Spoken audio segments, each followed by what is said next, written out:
சக்தி என் அன்பு தங்கமே, நீ எந்த உறவை அதிகமாக நேசித்தாயோ, அவருடன் பேச வேண்டும் என்று ஏங்கினாயோ, உன்னை எந்த உறவு அவமானப்படுத்தியதோ அதே உறவை உன்னை தேடி நான் வர செய்ய போகின்றேன் தங்கமே.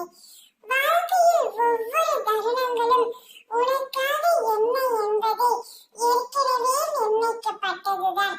அதில் இன்பமும் துன்பமும் என இரு சாயல்கள் உள்ளது. இரண்டுக்கும் ஒரே முகம்தான். இன்பத்தில் சிரிப்பும் துன்பத்தில் கஷ்டமும் தெரிகின்றது. இரண்டையும் சமமாக எடுத்துக்கொள்ளும் பக்குவம் உன்னிடம் வந்தால்தான் வாழ்க்கையில் நீண்ட பயணத்தில் மனம் தளராது பயணிக்க முடியும்.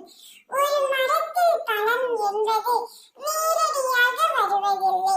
முதலில் மொட்டு, பின்பு பூத்து காயாய் காய்த்து பழமாய் பழுக்கின்றது.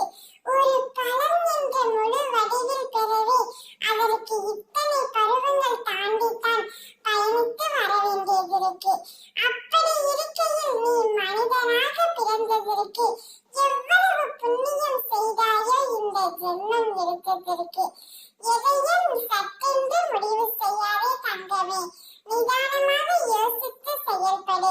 பிறகு எந்த ஒரு முடிவையும் எடு. எதற்காகவும் ஏங்கி நிற்காதே. அன்பை மட்டும் யாரிடமும் தானமாக கேட்காதே.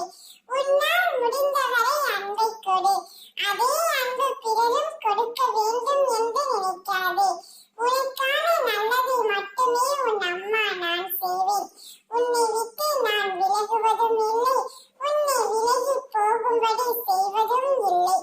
நீதான் சில சமயங்களில் என்னை மறந்துவிட்டு பிறர் மீது அன்பு செலுத்தி அவர்களுக்கு மட்டுமே ஏங்கிக் கொண்டு இருக்கின்றாய். இத்தனை நாட்களாக ஏங்கிக் கொண்டிருந்தாய் அல்லவா? நீ எந்த உறவை தேடி சென்று அவர்கள் என்னிடம் பேச வேண்டும், என்னிடம் மண்டியிட்டு வேண்டிக் கொண்டாயோ அதே உறவை உன்னிடம் கொண்டு வந்து அம்மா நான் சேர்க்கப் போகின்றேன். நீ அவர்களுடன் மகிழ்ச்சியாக சந்தோஷமாக வாழத்தான் போகின்றாய். அதை உன் அம்மா பார்த்து சந்தோஷப்பட போகின்றேன். நான் இருக்க